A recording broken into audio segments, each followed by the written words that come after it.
രണ്ടാം ലോക മഹായുദ്ധകാലത്ത് British government ഇസ്രായേലിൽ നിന്നും ലെബനോൻ, ഈജിപ്ത്, സിറിയ വഴി യൂറോപ്പിലേക്ക് പണികഴിപ്പിച്ച റെയിൽവേ ലൈനിൻ്റെ തുരങ്കഭാഗമാണ് നിങ്ങളീ കാണുന്നത്.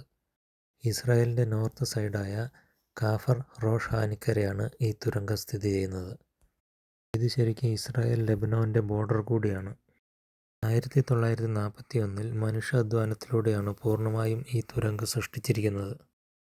മെഡിറ്ററേനിയൻ സീയുടെ തീരത്താണ് ഈ തുരങ്കം സ്ഥിതി ചെയ്യുന്നത്. ആദ്യകാലങ്ങളിൽ ബ്രിട്ടീഷ് ഗവൺമെൻറ്റിൻ്റെ ആർമിയുടെ ആവശ്യത്തിന് ഉപയോഗിച്ചിരുന്ന ഈ ടണൽ 1947 പൊതുജനങ്ങൾക്ക് വേണ്ടി തുറന്നു കൊടുത്തത്. തുരങ്കത്തിലെ പ്രധാന പാതയിൽ നിന്നും വശങ്ങളിലേക്കുള്ള ചെറു തുരങ്കങ്ങളിലൂടെ ചെന്നാൽ അത്ഭുത ലോകത്തിലേക്കാണ് നമ്മൾ എത്തിപ്പെടുക. ഗുഹകളിലൂടെ കടൽജലം ഇരച്ചു കയറുന്ന കാഴ്ച മനസ്സും ശരീരവും കുളിർപ്പിക്കുന്നു. യുദ്ധവും മറ്റും കാരണം ലെബനോനിലേക്കുള്ള അതിർത്തി അടച്ചിരിക്കുകയാണ്. ചില സമയങ്ങളിൽ നമുക്കിവിടെ കടൽ ജീവികളെയും മീനുകളെയും കാണാൻ കഴിയും. നമ്മളിപ്പോൾ നിൽക്കുന്നത് ശരിക്കും ലെബനോൻ്റെ അടിയിലാണ്.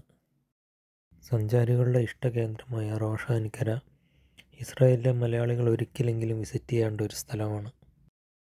ആ മുകളിൽ കാണുന്ന ബിൽഡിങ്ങും ആ വേലിക്കപ്പുറവും ശരിക്കും ലെബനോനാണ് കേട്ടോ. ഗുഹയ്ക്കുള്ളിൽ നിന്നും നമ്മൾ പുറത്തേക്ക് ഇറങ്ങുമ്പോൾ കാണുന്ന കാഴ്ചയാണിത്.